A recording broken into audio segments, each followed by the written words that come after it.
The crystal chandelier above the dining table caught the light from a dozen candles, casting shadows across the faces of people who were supposed to be my family.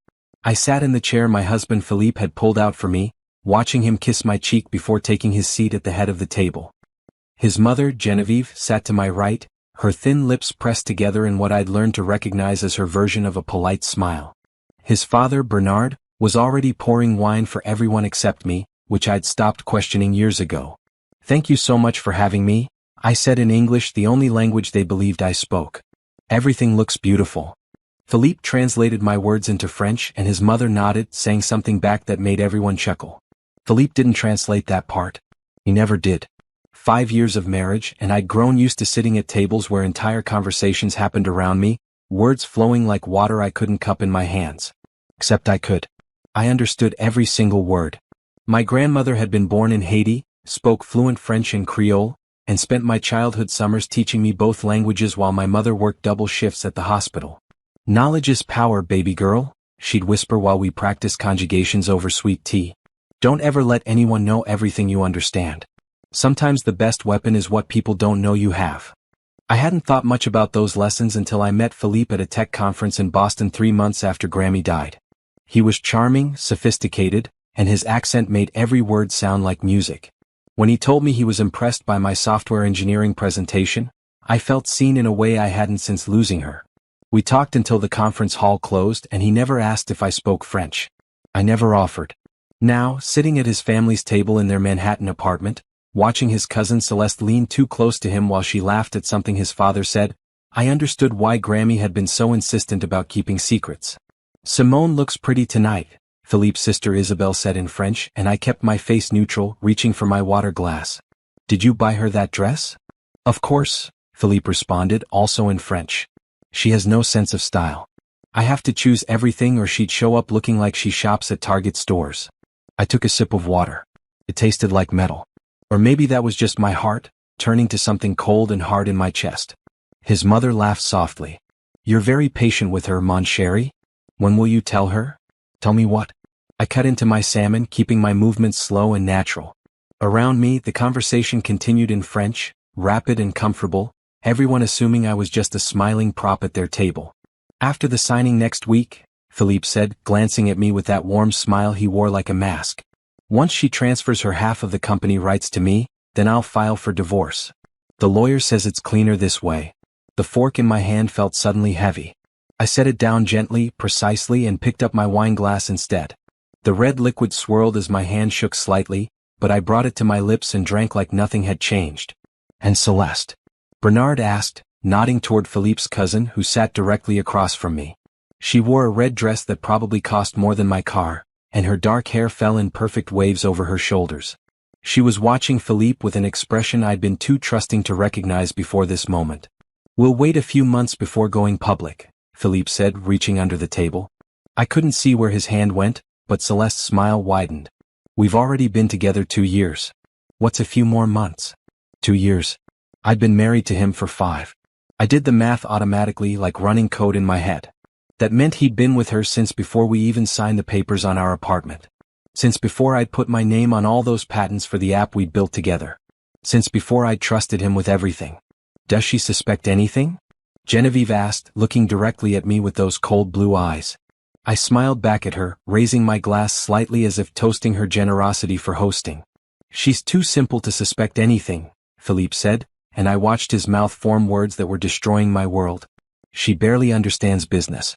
I've been preparing the documents for weeks, and she signs everything I put in front of her without reading. Next Tuesday she'll sign away her rights to the technology and then she'll have nothing." "What about the source code?" Celeste asked. "Doesn't she have all the technical knowledge?" Philippe waved his hand dismissively. "I've been documenting everything she does. Once I have her signature on the transfer papers, I can hire any competent programmer to maintain the system.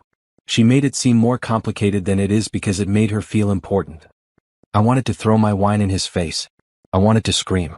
I wanted to overturn the table and watch their expensive china shatter across their expensive floor.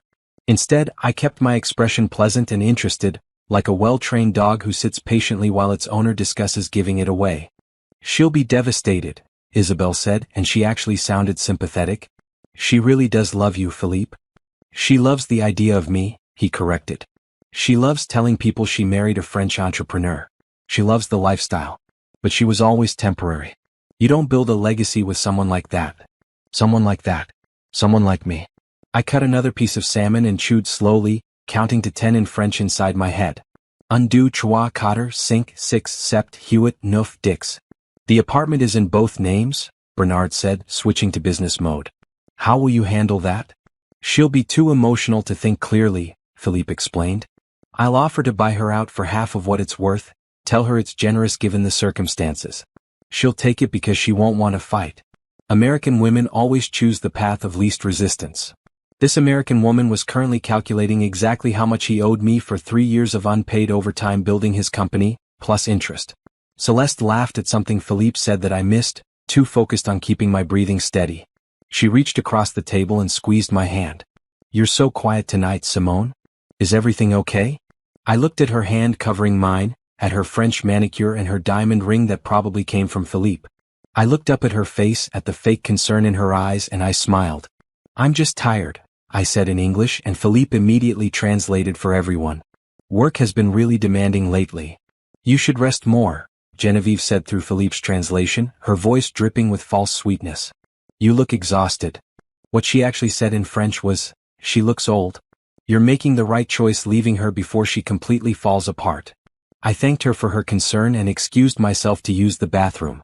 I walked calmly through their apartment, past the artwork Philippe had bought with money from our company, past the furniture I'd helped select when I thought I was building a home. I locked the bathroom door behind me and stared at my reflection in the mirror. My grandmother had been right. Knowledge was power. But Grammy hadn't warned me how much it would hurt to know the truth. I looked at myself, at the dress Philippe had chosen, at the hairstyle his mother had criticized in French last Christmas, at the face of a woman who'd been living in a lie so complete she hadn't even known she needed to escape it. But I knew now. I understood everything. I pulled out my phone and opened a new note. I started typing everything I'd heard, every word, every detail. Then I opened my messages and texted my old college friend Jerome, who'd become a corporate lawyer in Boston. I need help. Can you call me tomorrow? It's urgent. His response came back within seconds. Are you safe? Say yes or no. I looked at the bathroom door, at the lock that suddenly seemed very thin. Yes, I typed. But I won't be if I don't move fast. I deleted the conversation, cleared my history, and flushed the toilet for authenticity. I washed my hands and reapplied my lipstick, the same shade Philippe had told me looked acceptable. Then I walked back to the dining room where my husband and his family were planning my destruction, and I sat down at the table with a smile. Sorry, I said brightly. What did I miss? Philippe translated the question and his father laughed. Nothing important, Bernard said in French. Just family business. Nothing you need to worry your pretty little head about. I nodded like I understood only the tone, not the words. I ate my dessert while they discussed my future like I wasn't there. I thanked Genevieve for the lovely evening and kissed Philippe's mother's cheek. On the drive home, Philippe held my hand and told me in English how proud he was of me for trying so hard with his family. They're warming up to you, he lied smoothly. My mother said you looked nice tonight. I squeezed his hand back and smiled. I'm so glad. Your family means everything to you and I want them to accept me. He raised my hand to his lips and kissed it. They will, mon amour. Just give it time. Time. I had 1 week until Tuesday, when I was supposed to sign papers I wouldn't read, trusting a man who'd been betraying me for years. 1 week to plan, to prepare, to make sure that when I struck back, it would be with the precision and power of someone who'd been underestimated for far too long. 1 week to show Philippe and his family what this simple American woman was capable of when she finally stopped pretending she didn't understand. I met Philippe Moreau on a Wednesday afternoon in March, during the lunch break at the Tech Forward conference in Boston. I'd just given a presentation on machine learning algorithms for predictive analytics, and I was riding high on adrenaline and the scattered applause from a room full of engineers who actually understood what I was talking about. Grammy had been gone for 3 months, and it was the first time since her funeral that I'd felt like myself again. He was standing by the coffee station, tall and elegant in a navy suit that probably cost more than my monthly rent. When I reached for a cup, he smiled at me with perfect white teeth and said, "Your presentation was remarkable. I've been working on a similar concept for retail applications." His accent turned every syllable into something sophisticated. I was used to the flat, efficient speech of Boston tech brothers. Philippe sounded like he was narrating a French film. "Thanks, I said, pouring coffee that smelled burnt but was free. What kind of retail applications? We talked for 20 minutes that turned into an hour, standing by that coffee station while the afternoon session started without us. He explained his vision for an app that would revolutionize how small businesses managed inventory using predictive algorithms. I explained how the machine learning models could be optimized for real-time data processing. We were finishing each other's technical sentences within 30 minutes. We should work together, he said, and his dark eyes were intense. This could be something extraordinary. I should have been more careful. I should have done research, asked questions, verified his credentials. But I was lonely and grieving and 27 years old, and he made me feel like my brain was the most attractive thing about me. After a lifetime of guys who wanted to explain technology to me instead of learn from me, Philippe seemed different. We exchanged numbers. He texted me that night, "I can't stop thinking about your algorithm architecture. And also about you." For 3 months we built the foundation of what would become our app. We met in coffee shops and libraries, video called across time zones when he returned to New York, emailed technical documents back and forth at 3 a.m. The technology was mine, but he had the business vision and the connections. He knew investors, understood marketing, could pitch our concept in rooms I'd never be invited into. "You're the genius," he told me over dinner one night in June. "I'm just the person who makes sure the world knows it." He proposed in August at a rooftop restaurant overlooking the Boston Harbor. The ring was modest by his family's standards, I'd later learn, but it was more than I'd ever imagined. He got down on one knee and asked me in French, then repeated it in English when he saw my confused expression. "I want to spend my life building things with you," he said. "Starting with us." I said yes. Of course I said yes. I was in love with him, with us, with the future we were creating together. We got married at City Hall in September with 2 witnesses we pulled off the street. His family was disappointed they couldn't attend, but they sent an expensive crystal vase that broke during the move to New York. The move happened fast. Philippe's family owned an import business in Manhattan that was struggling with modernization. He convinced me to relocate, promising that we'd launch our app from New York where the investor network was stronger. I gave up my apartment in Cambridge, said goodbye to my friends, and moved into Philippe's place in the Upper West Side. That's when things started to shift, so gradually I didn't notice the transformation. "Let me handle the business meetings," Philippe suggested. "Your time is better spent on development. Plus, some of these investors are old-fashioned. They respond better to a certain kind of presentation." Translation: they responded better to white men with French accents than black women with technical expertise. I spent my days coding in our apartment while Philippe networked.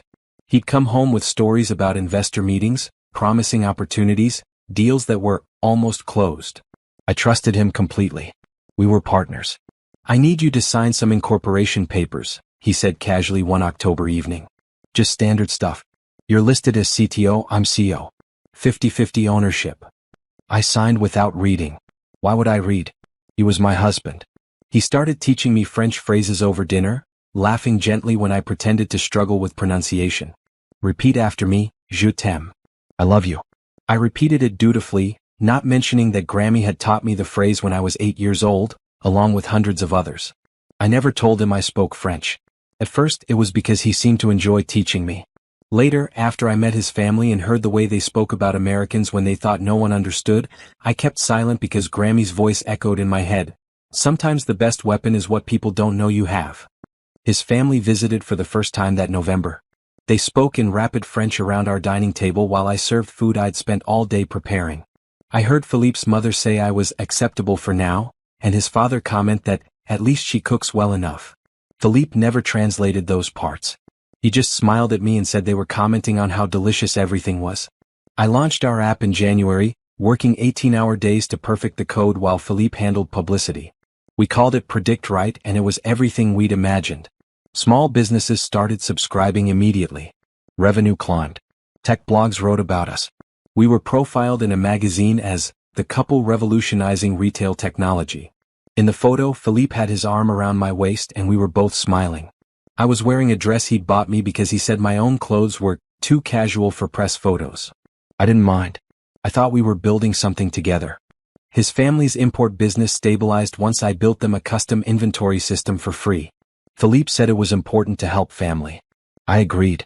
Family was everything to me. I'd lost my mother to cancer when I was 23, and Grammy followed 4 years later. Philippe's family was supposed to be my family now. They thanked me in French, words I understood but pretended not to. At least she's useful for something, Genevieve had said. Philippe chose well. She works hard. I smiled and nodded when Philippe translated a completely different sentiment. By our first anniversary, Predict Wright had 200 business subscribers. By our second we had 1,000. The money started flowing. We moved to a bigger apartment, bought expensive furniture, traveled to tech conferences in Paris and London and Tokyo. Philippe always did the presentations while I sat in the audience, proud of our work. You're better behind the scenes, he explained. You're more comfortable with code than crowds. It wasn't true, but I let him believe it. I let him shape me into someone smaller, quieter, more convenient. I stopped going to conferences alone. I stopped maintaining relationships with college friends who asked too many questions about why I wasn't more visible in our company. I stopped questioning why my name appeared smaller than Philippe's on all our marketing materials. It's just branding, he assured me. Everyone knows you're the technical genius. Except they didn't. Because Philippe never told them. In investor meetings I occasionally attended, he'd reference my team and my developer without naming me. When reporters asked about the technology, he'd give vague explanations that made it sound like collaborative effort rather than my specific creation. I told myself it didn't matter. We were married. What was his was mine, what was mine was his. We were a unit. His cousin Celeste started appearing more frequently around our third anniversary. She was getting her MBA, Philippe explained, and he was mentoring her on business strategy. She'd show up at our apartment for working dinners, where they'd spread papers across our dining table and speak rapid French while I cooked. You don't mind, do you, mon amour? Philippe would ask, kissing my forehead. It's just business. I didn't mind. I was busy with work, with improving our algorithms, with building the technical infrastructure that kept our company growing. Celeste was family. Philippe was ambitious. This was normal. Looking back now, I could see every red flag I'd missed. The way Philippe's hand would rest on Celeste's lower back when they stood together. The way she'd laugh at his jokes just a beat too long. The way he started working late more often, coming home smelling like perfume that wasn't mine. Investor dinner, he'd explain. You know how these things are. I didn't actually, because he'd stopped inviting me to investor dinners around the same time Celeste started her MBA. By our fourth anniversary, I knew something was wrong but couldn't name it. Philippe was distant, distracted. He snapped at me over small things, then apologized with expensive gifts. He started suggesting I should relax more and not work so hard. He hired a programmer to assist me without asking if I needed help. You seem stressed, he said with concern that felt rehearsed. Maybe you should take some time off. Let the team handle things for a while. The team. He'd started calling it the team instead of our company. Started saying, my business instead of our business. Started signing emails as Philippe Moreau, CEO of Predict Wright, with no mention of my role. I should have seen it coming. I should have protected myself. But I was still that woman who'd said yes to a proposal in French she pretended not to understand, still trying to be small enough to fit into the space Philippe had created for me. The dinner where everything changed was 5 years and 2 months after we met. I sat at that table in his family's apartment and heard him outline my destruction in the language they thought I couldn't speak.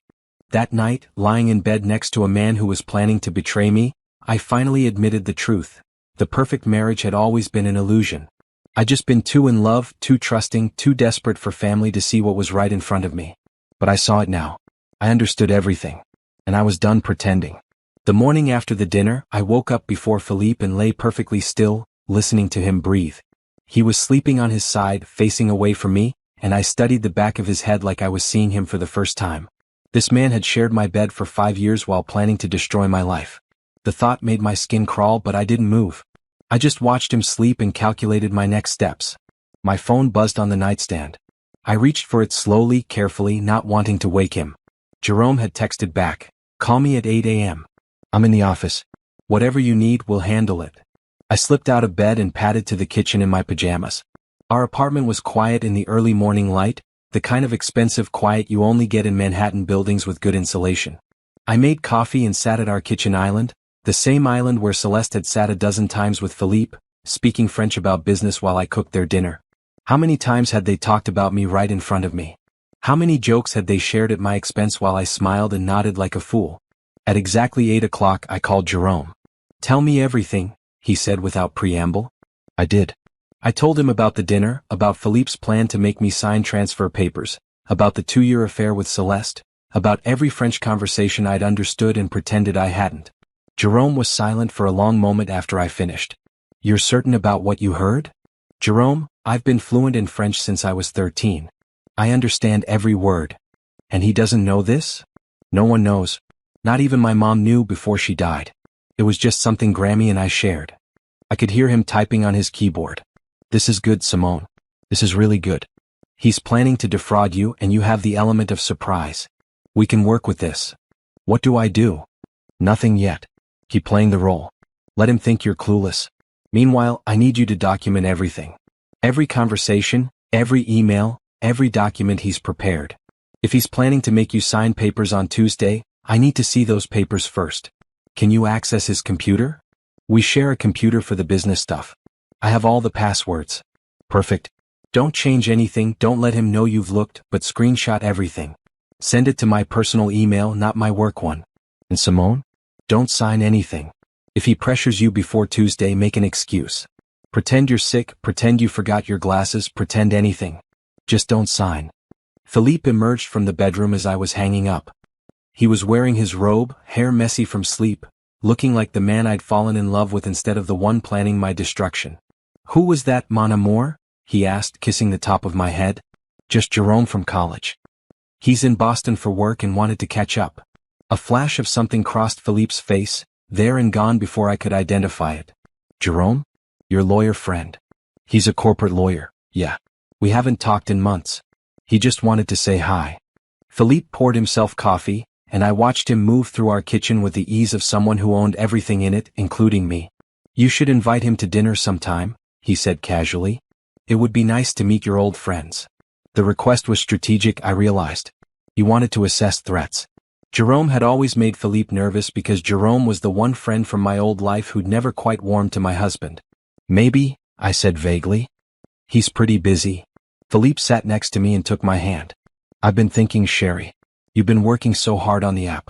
Maybe it's time to bring in some additional technical support. I know a few developers who could help lighten your load. Translation. He wanted to replace me before Tuesday. I don't need help, I said carefully. The system's running smoothly. Why would we add costs? It's not about cost. It's about your well-being. I worry about you spending all those hours coding. You should have time for other things. For us. He said it so sincerely, looking into my eyes like he meant every word. 5 years ago I would have melted. I would have thanked him for caring. Now I just smiled and squeezed his hand back. You're so thoughtful. Let me think about it. He kissed me then, soft and lingering, and I kissed him back like nothing had changed. When he pulled away he was smiling. I love you, you know that? I love you too, I lied. After he left for a morning meeting, I opened our shared laptop and started searching. Philippe was organized to a fault, which made my job easier. Everything was filed, labeled, dated. I found a folder labeled Business Restructuring Private, and opened it. Inside were documents that made my blood run cold. Transfer agreements that would sign over all my intellectual property rights.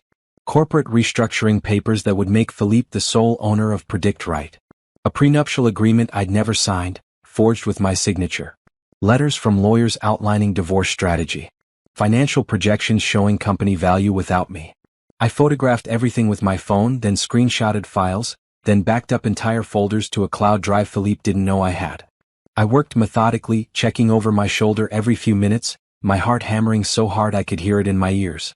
In a subfolder labeled Personal, I found emails between Philippe and Celeste going back 28 months. I didn't read them all. I didn't need to see every mon amour and G Theodore to understand what they'd been doing, but I documented them. Every single one. I found text messages too, ones he'd deleted from his phone but backed up to the cloud. Messages about me. About how simple I was, how convenient, how useful. Messages about their future together, about trips they'd take after he divorced me, about the life they'd build with my technology and my work. There was a message from 3 weeks ago where Celeste asked, "What if she refuses to sign?" Philippe had responded, "She won't. She trusts me completely. She's never questioned a single thing I've put in front of her." I photographed that one twice, making sure it was perfectly clear. By noon I had enough evidence to bury him. I sent everything to Jerome's personal email with a subject line that just said, "Evidence," and then deleted the sent message from our shared email account. Then I did something that felt bold and terrifying. I called a number I'd saved 2 years ago and forgotten about. Back when Predict Wright was taking off, a venture capitalist named Robert Chen had approached me at a conference. Philippe had dismissed him as not serious, but Robert had given me his card anyway. Call me if you ever want to talk, he'd said. About the technology specifically. I think you're the real genius behind this operation. I kept the card in my wallet, buried behind old receipts. Now I dialed his number. Robert Chin, he answered on the second ring.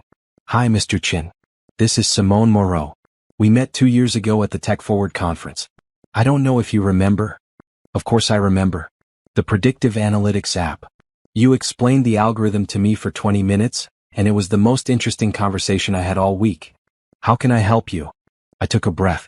I want to talk to you about a new venture. Can we meet? Absolutely. Are you in New York? Yes. Tomorrow 10 a.m. at the coffee shop on 42nd and Madison. Does that work? Perfect. After I hung up, I stared at my phone for a long moment. I was crossing lines I couldn't uncross.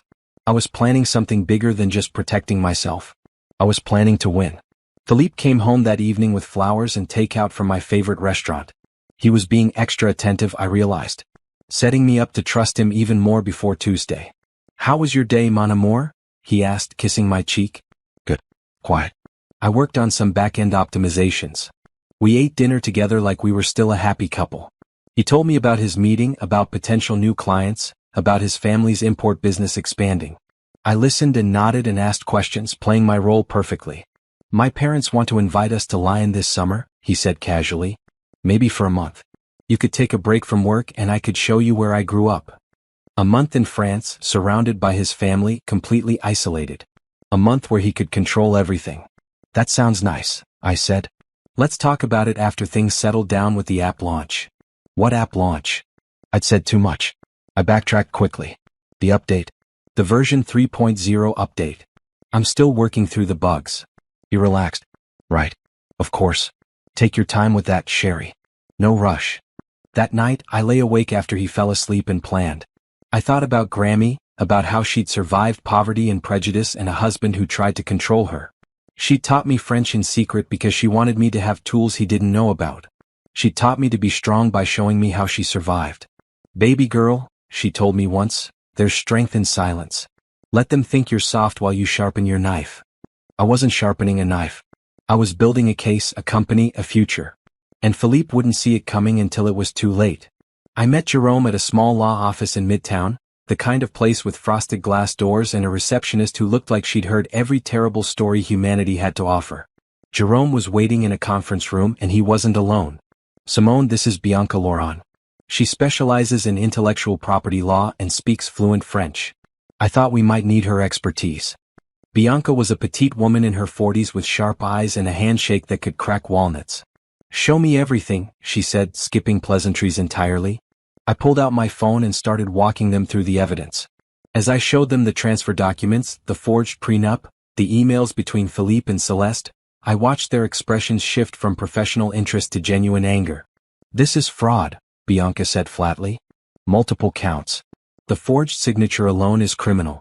The intellectual property theft is massive. And if we can prove he planned this systematically. She looked at Jerome. We can destroy him. That's not enough, I said, surprising myself with how calm I sounded. I don't just want to stop him. I want my company, my work, my life back. Jerome leaned forward. Tell us what you mean. I explained my meeting with Robert Chin tomorrow, my idea to start fresh with my own company, my plan to secure the source code and improvements Philippe didn't know I'd made. Everything he thinks is secure is actually mine, I continued. The core algorithm, the database architecture, the updates I've been working on, I've been building them separately, documenting them under my name alone. He thinks he has everything, but he only has an outdated version. Bianca smiled for the first time. You've been planning this. Not consciously. I just always kept detailed records. Grammy taught me to document everything. I thought it was for my own reference, but now it's evidence that you're the creator and he's been stealing credit, Jerome finished. Simone, this is good. This is really good. But we need to move fast. If he's planning to have you sign papers Tuesday, we need to file first. File what? Divorce papers. Fraud charges. Intellectual property protection. We hit him with everything at once before he knows what's happening. My hands were shaking. This was real. This was happening. What if I'm wrong?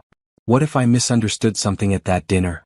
Bianca pulled out her phone and clicked on an audio file. You said you recorded conversations. May I? I pulled up the recording from the dinner, the one I'd made with my phone in my pocket. Bianca listened, her expression never changing, while Philippe's voice outlined my destruction in perfect French. When it finished, she looked at me with something like respect. You didn't misunderstand anything. He's planning systematic fraud. And this recording, combined with the documents you found, gives us everything we need. Jerome started outlining a legal strategy. File for divorce immediately. File for intellectual property protection. Submit evidence of fraud to the district attorney. Freeze joint assets. Get a restraining order if necessary. He'll fight back, Jerome warned. He has resources, family money, connections. This won't be easy. I don't care about easy, I said. I care about winning. My meeting with Robert Chen the next morning was in a coffee shop near Grand Central. He was exactly as I remembered, mid-50s, silver hair, kind eyes behind wire-rimmed glasses. He stood when he saw me and pulled out my chair. Thank you for meeting me, I said. Thank you for calling. I've been following Predict Wright's growth. Impressive work. It's about to get complicated. I told him everything. Not the personal details, not the affair, just the business reality. I was being forced out of my own company through fraud. I needed to start over with technology that was legally and completely mine. Can you prove the technology is yours? He asked. I pulled out my laptop and showed him documentation going back 6 years. Design notes, code comments, algorithm development, everything time-stamped and backed up. Philippe handled business. I handled technology. These are my work logs, my code repositories, my design documents. Everything is under my name and account. Robert studied my screen, clicking through files with the focus of someone who actually understood code. This is extraordinary work. The machine learning optimization alone is graduate-level material. You built this. Every line. And your husband is trying to take it? He's trying to take everything. Robert closed my laptop and leaned back. I want to invest in whatever you build next. I want to be your first backer. Name your terms. I hadn't expected it to be that simple. I haven't even started a company yet. Start one. Today. File papers, secure the intellectual property, build your team. I'll put in $500,000 to start, more when you need it. But Simone, you need to do this right. You need lawyers, accountants, a board. You need protection. I have lawyers. What I need is technology space and the freedom to work. I'll have my assistant set you up with office space in our building. You can start tomorrow. Bring whatever equipment you need. Build whatever you want. I trust your vision. We shook hands across the table and I felt something shift inside me. For 5 years, I'd been building someone else's dream with my own hands. Now I was building my own. I spent the rest of the day filing paperwork for a new company. I called it Clarity Systems, because clarity was exactly what I'd found when I finally understood what was happening around me. I registered it under my name alone. I filed for patents on the improvements I'd been developing. I opened a business bank account and transferred money from my personal savings. Money Philippe didn't know I had because I'd kept one account from before our marriage. By 5 p.m. I had a company, an investor, office space, and a plan. I went home to find Philippe in the kitchen, cooking dinner. He never cooked. Warning bells went off immediately. Surprise, he said, smiling. I thought I'd make us something special tonight. Celebrate. Celebrate what? Our partnership. Everything we've built together. He poured wine into 2 glasses. I was thinking we should make Tuesday special too. After you sign the papers, we could go away for the weekend. Just the 2 of us. Remember when we used to do that? He was planning a celebration for my own destruction. The audacity was almost impressive. That sounds wonderful, I lied, taking the wine glass. Philippe, have I told you lately how much I appreciate everything you do? His smile widened. You don't have to say it.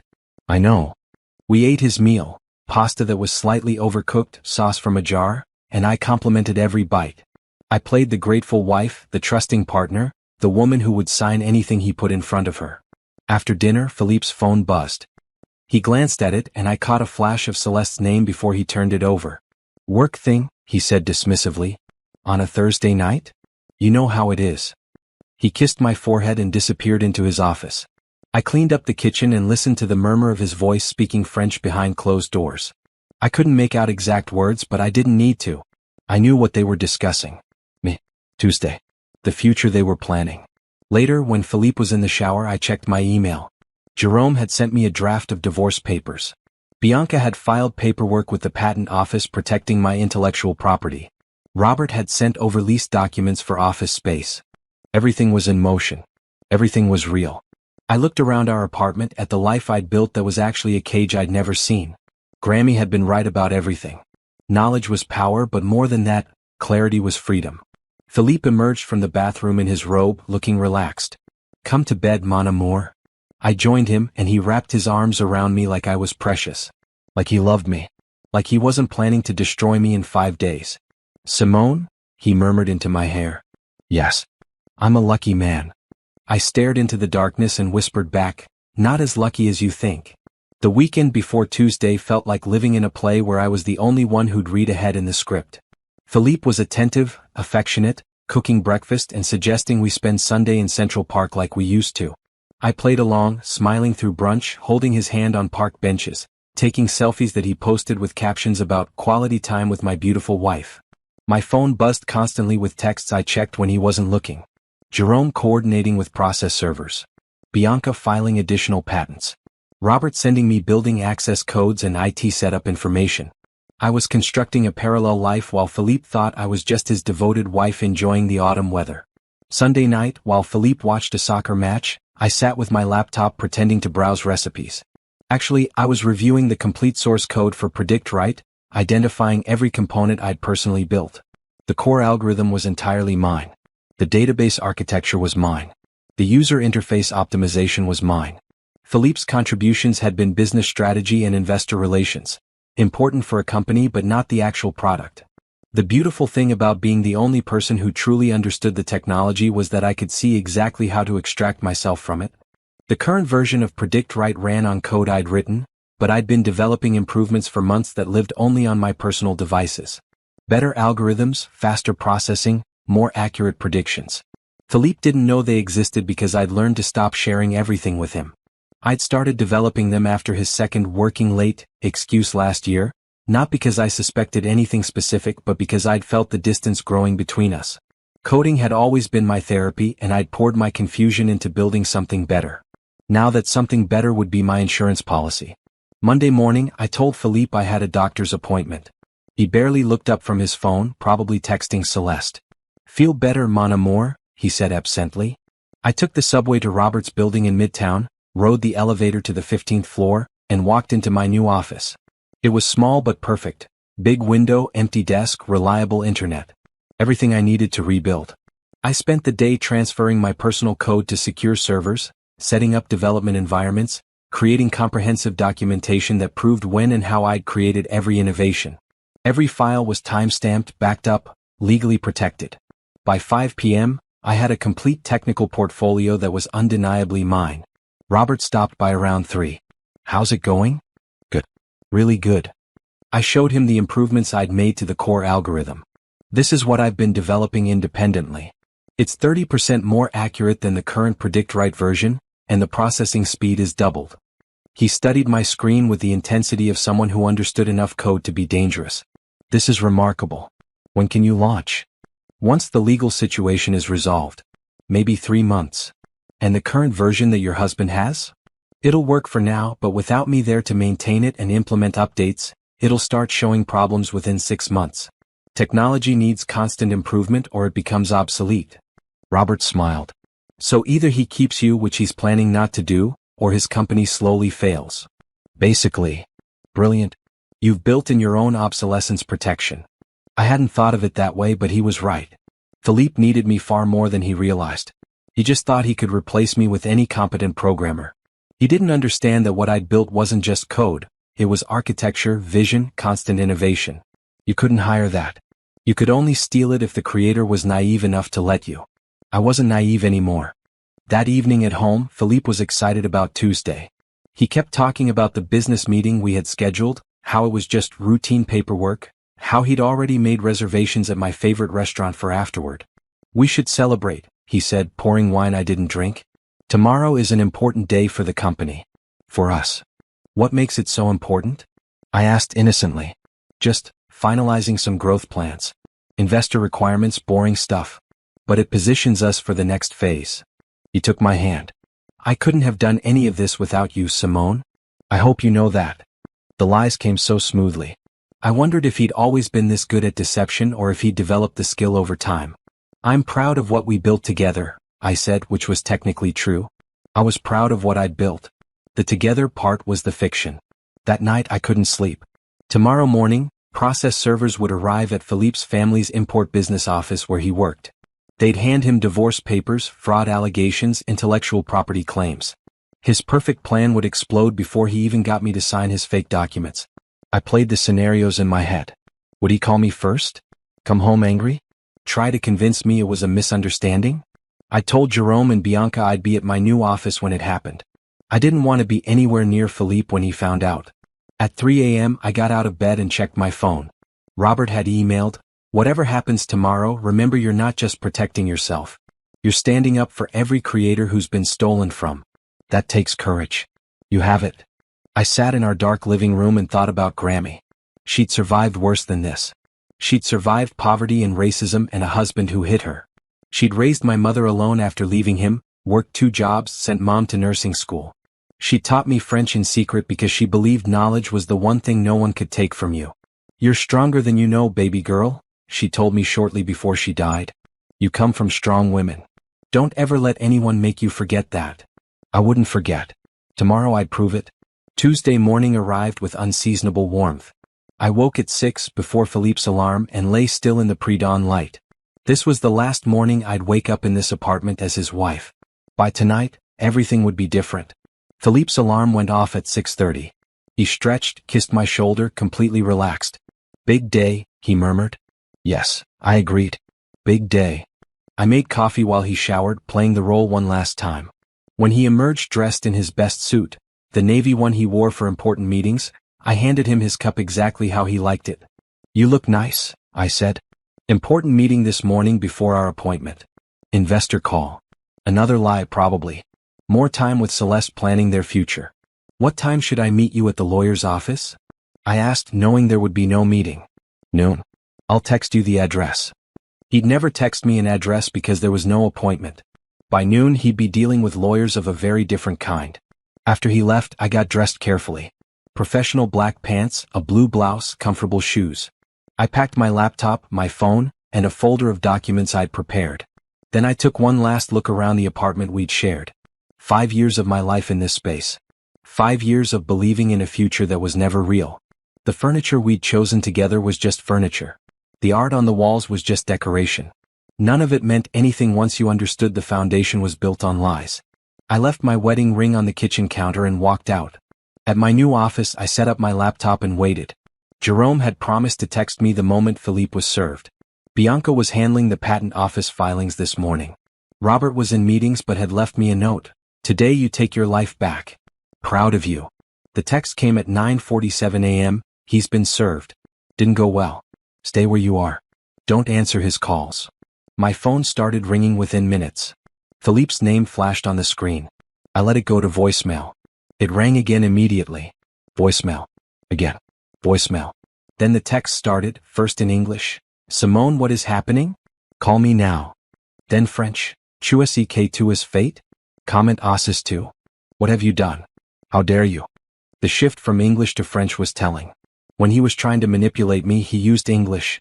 When he was genuinely emotional, he used his native language. I'd learned that pattern years ago.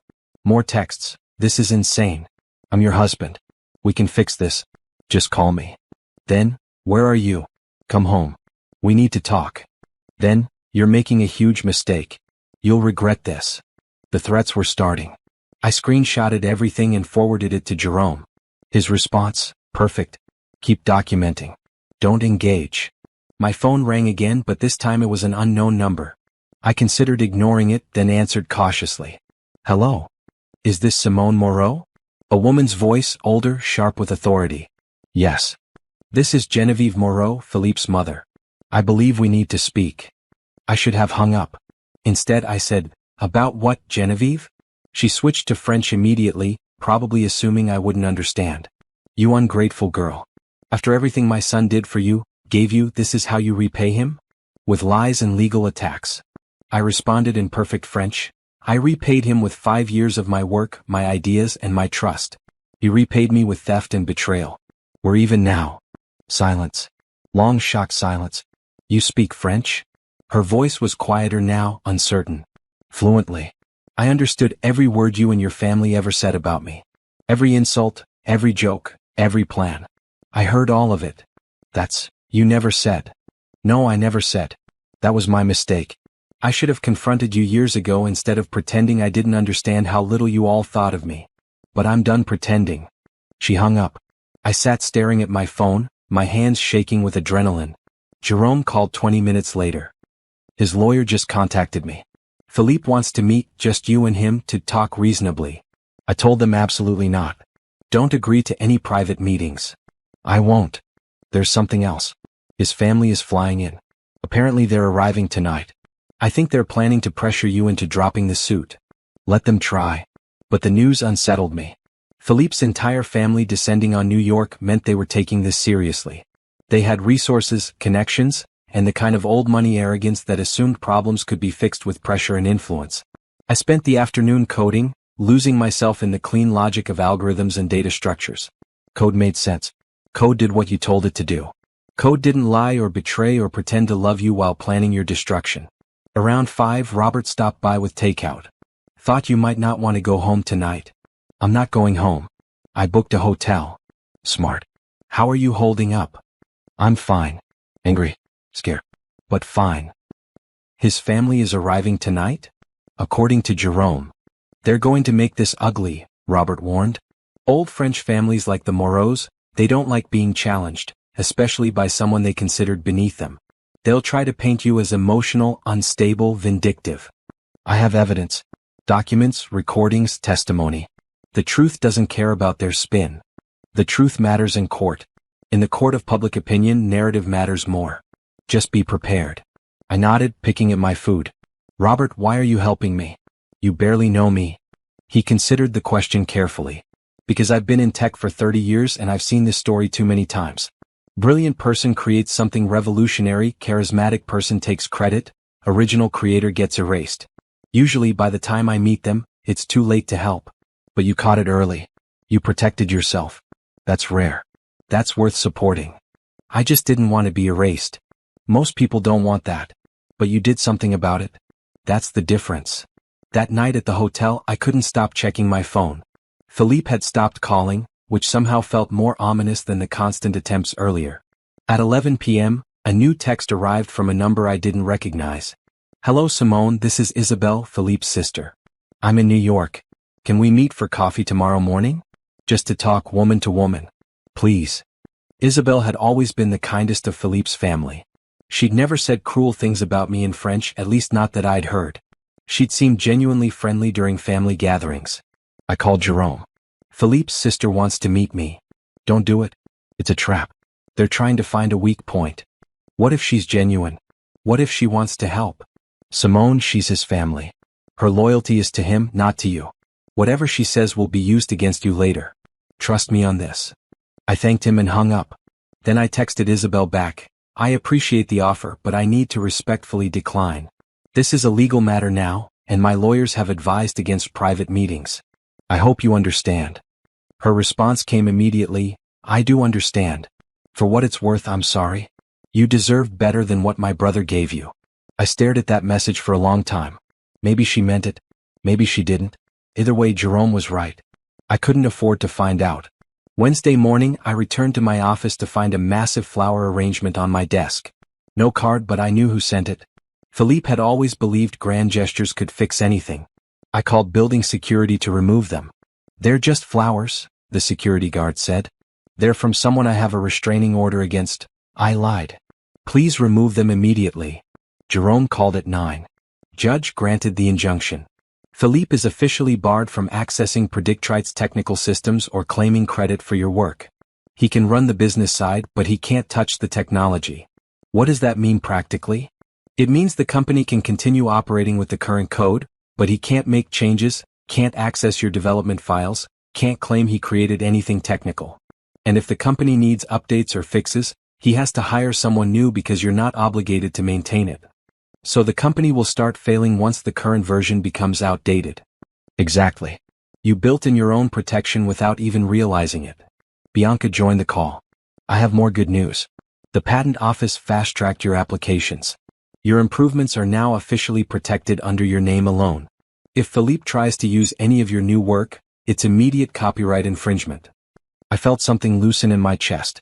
So legally everything's protected? Everything technical is yours and protected. Now we just need to handle the divorce and the fraud charges. Speaking of which, the DA's office called. They're interested in the forged prenuptial agreement. That's a felony. Will he go to jail? Possibly. More likely he'll take a plea deal if we can prove intent to defraud. But Simone, you need to prepare yourself. This is about to get very public. Philippe's family has money and connections. They're going to fight dirty. She was right. That afternoon, I received an email from an address I didn't recognize. Subject line, the truth about Simone Moreau. I shouldn't have opened it. I knew I shouldn't. But I did. It was a document, professionally formatted, outlining a completely fabricated version of our marriage. According to this narrative, I was an unstable, jealous wife who'd become paranoid about Philippe's success. I'd stolen company files and trade secrets. I'd forged documents to make it look like I'd contributed more than I had. I was trying to destroy him out of spite because he'd suggested we needed space. The entire thing was fiction, but it was convincing fiction. It had fake quotes from unnamed sources. It referenced medical records, suggesting I had mental health issues. It claimed Philippe had tried to get me help, but I'd refused. I forwarded it to Jerome immediately. Is this legal? Can they just send this? It's not illegal to send you lies. It would be illegal to publish them publicly without evidence. Who sent it? Anonymous email address. Probably someone from his family. They're testing to see if they can intimidate you into dropping the suit. Don't respond. Don't engage. Just document it. But the document stayed with me all day. Someone had spent time crafting a detailed character assassination. Someone wanted me to know they could destroy my reputation even if they couldn't touch my legal case. That evening, I got a call from my old college friend Monica. We hadn't spoken in months. Simone, what's going on? I just got the weirdest call from some woman claiming to be Philippe's sister. She said you were going through a difficult time and might need support, and could I talk to you about being reasonable about the divorce? My stomach dropped. They're calling my friends? She didn't say anything specific, just that you were upset and maybe not thinking clearly. I told her I didn't appreciate strangers calling me about my friend's personal business. But, Simone, what's happening? I gave her the abbreviated version. Monica's response was immediate and profane. He did what? And his family is harassing your friends? Simone, you need to go scorched earth on these people. I'm trying. I have lawyers, evidence, everything. But they have money and connections. You have the truth. And you have people who actually care about you. Give me permission to tell our mutual friends what's really happening. Let me spread the actual story before his family's version takes hold. I thought about Grammy, about staying silent, about keeping secrets. But maybe this was different. Maybe sometimes you had to speak up to be heard. Okay, I said. Tell them the truth. Philippe called from a blocked number that night. I was exhausted enough to answer. What do you want? Simone. His voice was ragged. Can we please just talk? Face to face? Without lawyers. No. I never meant for it to go this far. I made mistakes, but we can fix this. You didn't make mistakes, Philippe. You committed fraud. You forged my signature. You planned to steal my work and discard me. Those aren't mistakes. Those are crimes. I loved you, he said, and he almost sounded sincere. I still love you. You loved what I could give you. The technology, the credibility, the legitimacy. You never loved me. That's not true. We built something together. I built something. You took credit for it. There's a difference. Simone, please. My family, the business, everything is falling apart. The investors are pulling out. The company is hemorrhaging clients. You're destroying everything we worked for. I'm destroying what I built. You don't get to keep it just because you're better at networking and lying. I'll fight you on this. I have resources, lawyers, connections. You can't win. I already did. The court documents are public. The evidence is documented. Your fraud is exposed. Whether you accept it or not doesn't change the facts. He was quiet for a long moment. Then, in French, I underestimated you. I thought you were soft, compliant. I should have known better. I responded in French, yes, you should have. Grammy always said the quietest people are often the strongest. You just never bothered to look beyond what you wanted to see. He hung up. I sat in my hotel room and let myself cry for the first time since the dinner. Not because I missed him or regretted my choices, but because 5 years of my life had been built on a foundation of lies, and no matter how strong my case was, I couldn't get those years back. But I could build something new. Something real. Something mine. And that's exactly what I was going to do. The story broke on Thursday morning through a tech industry blog called Silicon Insider. The headline read, Predict Wright founder embroiled in fraud scandal, wife claims intellectual property theft. I was drinking coffee at my desk when Robert texted me the link. My hands shook as I read the article. It was surprisingly balanced, presenting both sides but leaning heavily on the fact that court documents showed substantial evidence of my claims. They'd interviewed several industry insiders who remembered me from early conferences, who confirmed I'd been the technical brain behind Predict Wright. One quote stood out, I talked to Simone Moreau about machine learning for 45 minutes at Tech Forward in 2020. She understood the mathematics and architecture at a level that suggested she'd built everything from scratch. Philippe Moreau, in my limited interactions with him, always deflected technical questions or gave surface-level answers. The evidence in this case seems to support what some of us suspected all along. By noon, 3 more tech publications had picked up the story. By end of day it was trending on tech Twitter. Comments ranged from supportive to skeptical to viciously angry. At Tech Ethics Now, this is why we need better IP protection for technical founders. Too many business side partners taking credit for work they didn't do. At Startup Advice, waiting for more evidence before judging, but if true, this is another example of why proper documentation and legal protection matter from day one. At Code and Coffee, Philippe Moreau spoke at our conference last year. He couldn't answer basic questions about his own algorithm. Now we know why.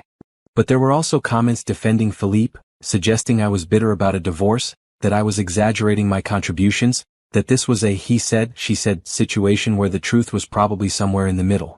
The worst were the ones that got personal. She's just mad he upgraded to someone younger.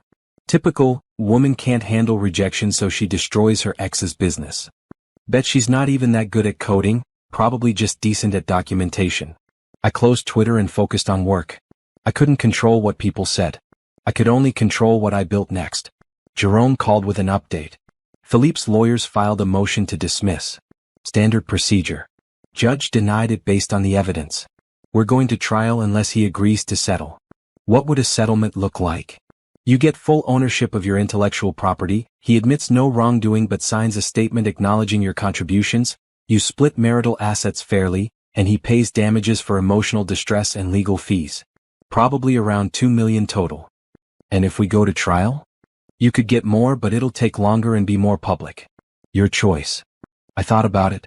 The money wasn't the point. The acknowledgement of my work was the point. But dragging this through a trial meant months more of my life consumed by Philippe and his family's lies. Let's see if he'll settle, I said.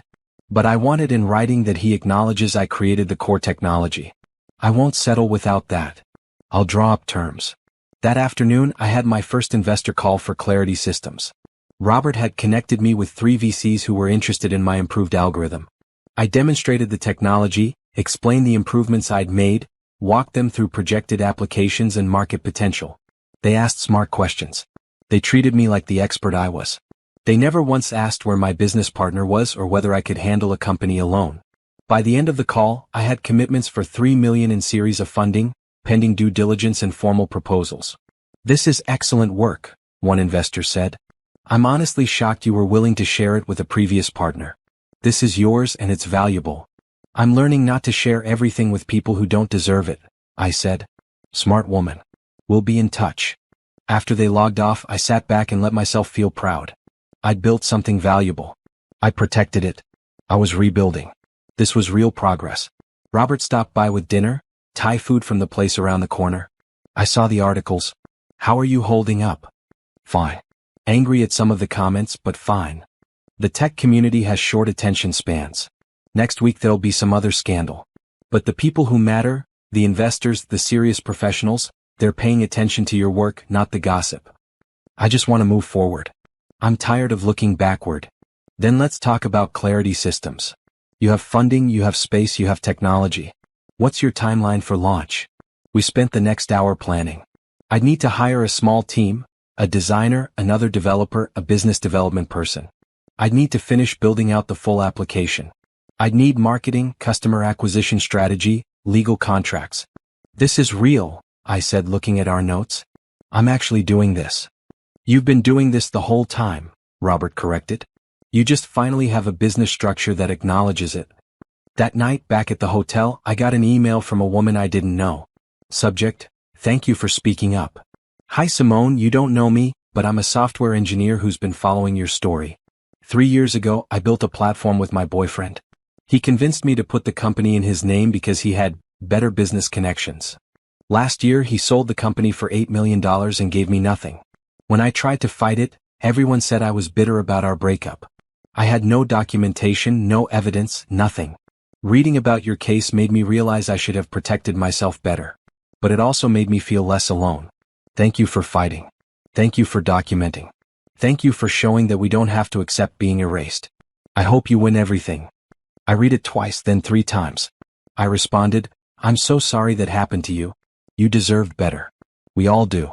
If you ever want to talk about protecting your work going forward, I'm happy to share what I've learned. Clarity Systems will be hiring soon if you're interested. She responded within minutes with her resume. By the end of the week, I'd received 17 similar emails. 17 stories of technical founders who'd been erased, stolen from, betrayed by partners they trusted. Some were women, some were men, some were people from marginalized communities who believed that being brilliant would be enough. I saved every email. I responded to every one. And I realized that this fight was bigger than just me and Philippe. It was about every creator who'd been told their contributions didn't matter as much as someone else's charisma or connections. Friday afternoon, Jerome called with news. Philippe's lawyer reached out. He wants to settle. He's willing to accept your terms. All of them? Including the acknowledgement. All of them. Apparently his investors are furious about the negative publicity. The company's valuation has dropped 40% this week. His family's import business is facing scrutiny from American partners who don't want to be associated with fraud. He's bleeding money and reputation. Good. Simone, he's ruined. His visa is tied to the company, and if the company fails, he'll have to leave the country. His family's reputation is damaged. Celeste broke up with him. He's got nothing left. I should have felt satisfaction. Instead, I just felt tired. Send me the settlement papers. I'll review and sign if everything's there. You're sure? We could push for more. I don't want more. I want to move on. That evening, I stood in my office looking out at the Manhattan skyline. The sun was setting, painting the buildings in shades of orange and pink and purple. Somewhere out there, Philippe was signing papers that admitted what I'd always known. I was the creator. I was the genius. I was the one who built something from nothing. He'd get to keep whatever remained of Predict Wright, but it was a sinking ship now. Without updates, without innovation, without me, it would be obsolete within a year. I had something better. Something new. Something entirely mine. My phone buzzed with a text from Robert. Settlement signed? Almost, I replied. Good. Because I just heard from Forbes. They want to interview you for a piece on women founders reclaiming their work. Interested? I looked at my reflection in the dark window. 5 years ago, I'd been a woman who let her husband choose her clothes and speak for her in meetings. Now I was someone who'd fought back, who'd protected her work, who'd built something new from the ashes of betrayal. Yes, I texted back. I'm interested. The settlement conference was scheduled for Monday morning in a courtroom that smelled like old wood and bureaucracy. I arrived with Jerome and Bianca, wearing a navy suit that made me feel professional and powerful. Philippe was already there with his lawyer, sitting on the opposite side of the room like we were strangers. He looked terrible. His expensive suit hung loose on a frame that had lost weight. Dark circles shadowed his eyes. His hands fidgeted with papers on the table in front of him. When I walked in, he looked up and our eyes met. I felt nothing. No love, no hate, no regret. Just the calm certainty that I was doing exactly what needed to be done. The judge reviewed the settlement terms, asking if both parties understood and agreed. Philippe's voice was barely audible when he said yes. Mine was clear and firm. Mr. Moreau, you acknowledge that Ms. Moreau created the core technology for Predict Wright? Yes, Your Honor. And you acknowledge that you systematically took credit for her work? Pause. His lawyer whispered something. Then, yes, Your Honor. And you agree to the financial terms outlined in this settlement? Yes, Your Honor. The judge signed the papers and just like that it was over. I was divorced. I owned all my intellectual property. I had a settlement check that would fund Clarity Systems through launch and beyond. I walked out of that courtroom a single woman with a company and a future. Philippe tried to approach me in the hallway. Jerome stepped between us immediately. "Don't," Jerome said firmly. Philippe looked at me over Jerome's shoulder. "Simone, I'm sorry. For everything. I hope you know that." I could have said a lot of things. I could have told him his apology was worthless. I could have listed every way he'd hurt me.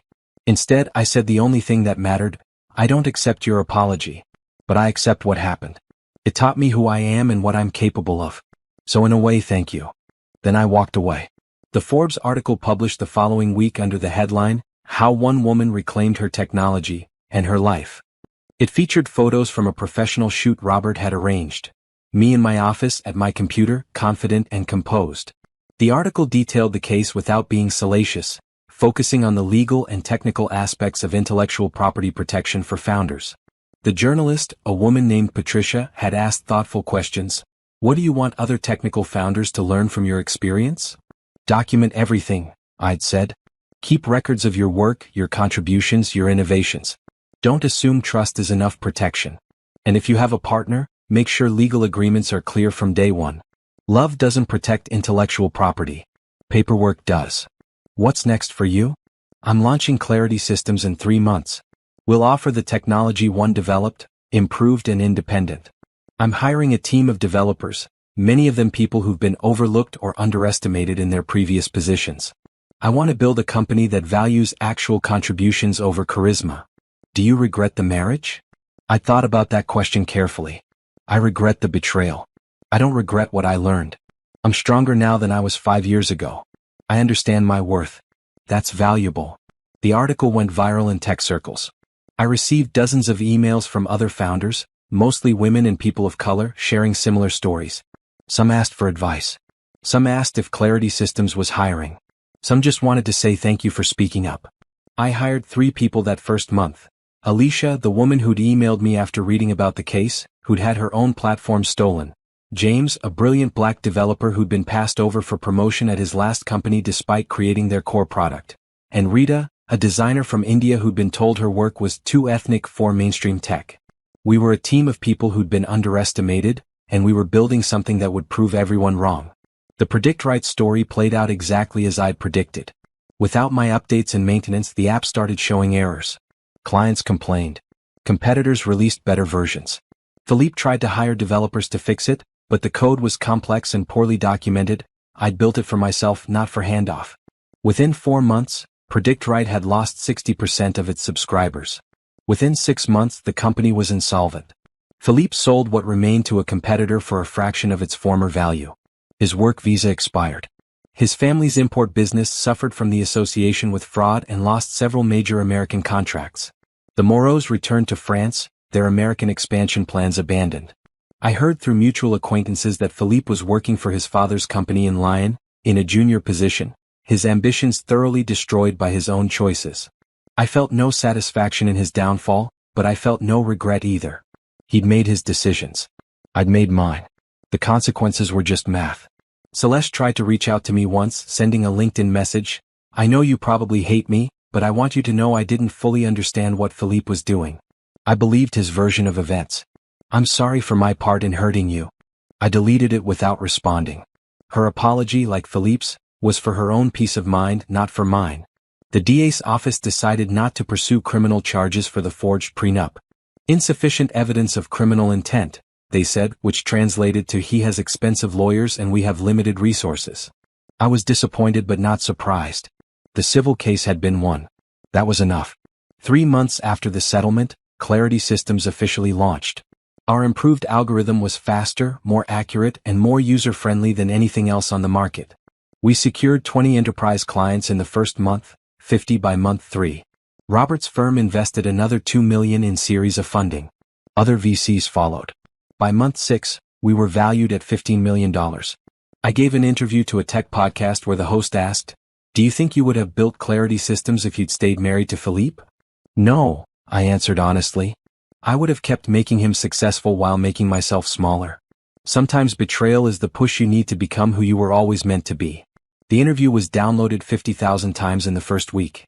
I hired a PR person not because I loved publicity but because I wanted to control the narrative. Too many stories about women in tech focused on the drama, the betrayal, the victim arc. I wanted my story to be about the rebuild, the success, the innovation. Former founder launches rival company, became tech innovator launches revolutionary platform. Woman wins divorce settlement became entrepreneur secures funding for new venture. I refused to be defined by what Philippe had done to me. I would be defined by what I'd built despite him. 1 year after the settlement, Clarity Systems had 200 employees and a valuation of $75 million. We'd expanded beyond predictive analytics into machine learning applications for healthcare, education, and environmental sustainability. I was on the cover of Entrepreneur magazine, building something better, how Simone Moreau created a tech company that values what really matters. In the photo I was smiling, confident, surrounded by my team. The caption read, "Success isn't about who takes credit. It's about who creates value." Philippe saw the article. I know because his sister Isabel, the only member of his family who'd stayed in occasional contact, sent me a message. "Philippe saw your magazine cover. He told our mother, I created a monster." I told him, "No, you just never recognized the genius she always was. Congratulations on everything you've built." I didn't respond, but I saved the message. Not because I cared what Philippe thought, but because Isabel's correction was exactly right. He hadn't created anything. I'd been a genius the whole time. He just never bothered to look. 18 months after the divorce, I stood on a stage in Montreal at the International Bilingual Tech Summit, speaking to 200 developers and founders in both English and French. The topic was intellectual property protection for technical founders, and the room was packed. The question I get asked most often, I said, switching between languages smoothly, is whether I'm angry. People want to know if I'm bitter about what happened, if I hate my ex-husband, if I want revenge. I paused, looking out at the faces watching me. Some were young developers just starting out. Some were founders who'd been through their own battles. Some were students taking notes on their laptops. The truth is, I'm not angry anymore. I was for a while. Anger was useful. It motivated me to fight, to document, to protect myself. But staying angry would have been like drinking poison and expecting him to die. What I am now is grateful. That got some confused looks. I smiled. I'm grateful because being betrayed forced me to become someone stronger. It taught me to value my own work. It showed me who I could be when I stopped making myself smaller for someone else's comfort. My ex-husband thought he was stealing my future. Instead, he gave me the push I needed to build something better than I ever would have built with him. After the presentation, during the networking session, a young Haitian-American developer approached me. He was tall and lean, with thoughtful eyes behind black-framed glasses and an easy smile. "That was an incredible presentation," he said in English, then switched to French. "Especially the parts about protecting your work from day one. I wish I'd heard this 5 years ago." "Bad experience with a partner?" I asked in French. "Something like that. I'm Thomas Jean-Baptiste. I've been following Clarity Systems since launch. Your machine learning optimization is brilliant." We talked for 20 minutes about algorithms and code architecture and the challenges of building ethical AI. He understood the technical concepts deeply, asked smart questions, made observations that showed real expertise. For the first time in longer than I could remember, I was having a technical conversation with someone who treated me like an equal expert rather than someone who needed concepts explained. "Have you considered applications in agricultural sustainability?" Thomas asked. "I've been working on a project to help small farmers in Haiti optimize crop yields using predictive analytics, but the algorithm needs work." "I'd love to hear more about it," I said genuinely. We exchanged information and agreed to grab coffee the next morning before the conference's second day. As he walked away, I felt something I hadn't felt since before Philippe. Genuine interest in another person that had nothing to do with loneliness or need or trying to fill a space. The next morning, Thomas and I met at a cafe near the conference center. We talked for 2 hours about his agriculture project, about applying machine learning to climate adaptation, about the ethics of technology in developing countries. He was passionate about using tech to help communities rather than just maximize profit. "Most VCs think it's not scalable enough," he said with a wry smile. "They want the next billion-dollar app, not something that helps farmers feed their families. Maybe you're talking to the wrong VCs.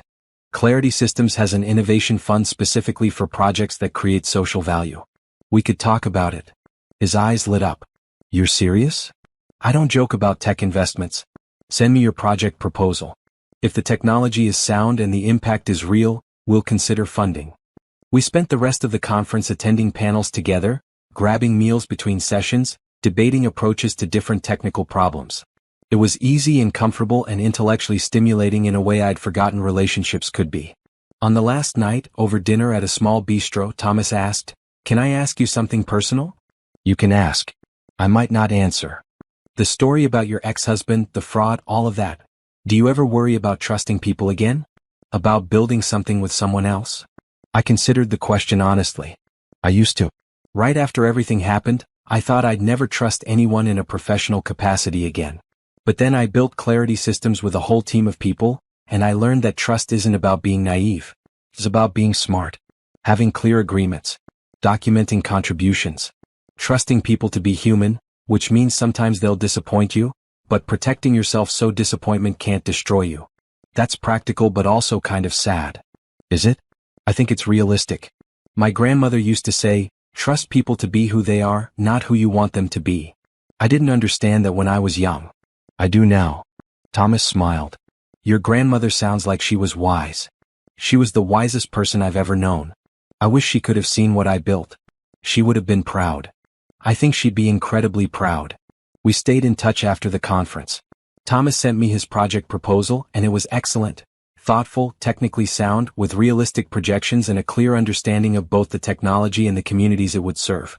Clarity Systems funded it with a 2-year grant. Thomas flew to New York a month later to set up the project infrastructure, and we spent his visit working together during the day and talking late into the night about everything from code to family to dreams. He told me about growing up between Haiti and New Jersey, about learning to code in his father's repair shop, about wanting to use technology to help rather than exploit. "You remind me of why I got into tech in the first place," I told him one evening. "It's easy to get caught up in valuations and exits and forget that technology should serve people." You haven't forgotten. Look at what you've built at Clarity Systems. The healthcare applications, the education programs, the environmental monitoring. That's all serving people. I had to lose everything to remember what mattered. Maybe. Or maybe you always knew and you just needed the freedom to act on it. We started a collaboration on his agriculture project that turned into a friendship that turned into something more. It was slow and careful and nothing like the whirlwind with Philippe.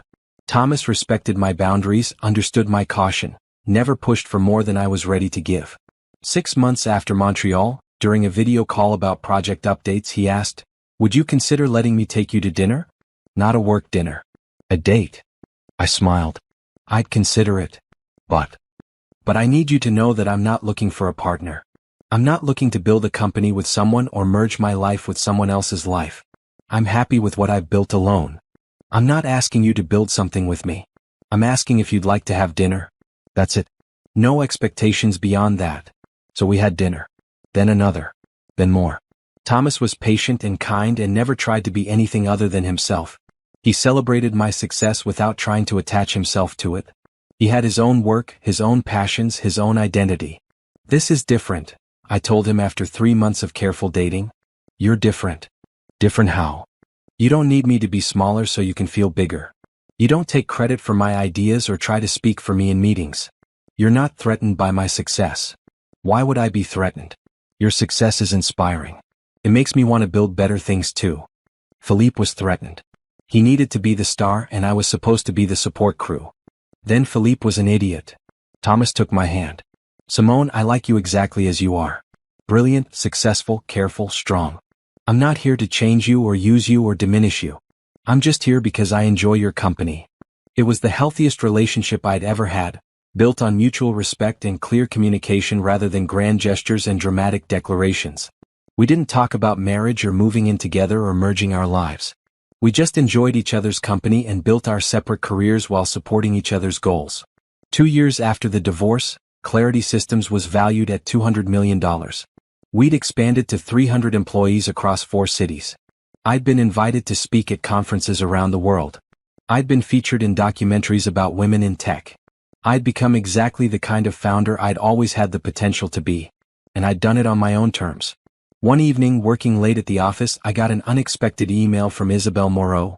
"I thought you'd want to know, Philippe is getting married. To a woman from Lyon who works in his father's company. He seems happy, or at least resigned to a different life than he planned. I hope you're well." You deserve every success you've achieved. I read it once and deleted it. Philippe's happiness or unhappiness wasn't my concern anymore. He was a chapter in my history, not a part of my present. I looked around my office in my company built with my work and my vision. On the wall were framed photos. Me giving the keynote at Tech Forward, the Clarity Systems team at our launch party, the magazine covers, the awards. There was also one small photo I kept on my desk. Me and Grammy taken the summer before she died, both of us laughing at something I couldn't remember now. She was holding a book of French poetry, and I was holding a notebook filled with early code experiments. I did it, Grammy, I whispered to the photo. I built something that matters. I became someone who matters. Just like you taught me. My phone buzzed. Thomas, texting from a conference in Port-au-Prince, just demoed the agriculture app to a room full of farmers. They loved it. 16 communities want to pilot the program. This is going to work. Thank you for believing in it. I texted back, thank you for building something worth believing in. Then I returned to my work, building the next version of technology that would help thousands of businesses operate more efficiently, more ethically, more successfully. Building something that was entirely mine, that no one could take credit for, that represented everything I'd learned about protecting your work and knowing your worth. I wasn't looking for revenge anymore. I wasn't looking backward at all. I was too busy building forward, creating something better than I'd ever imagined possible when I was sitting at that dinner table hearing my husband plan my destruction in a language he thought I didn't understand. Grammy had been right about everything. Knowledge was power. Silence could be strategy. And sometimes the best revenge was just being absolutely, undeniably successful. I smiled at my computer screen and kept coding, building my future one line at a time.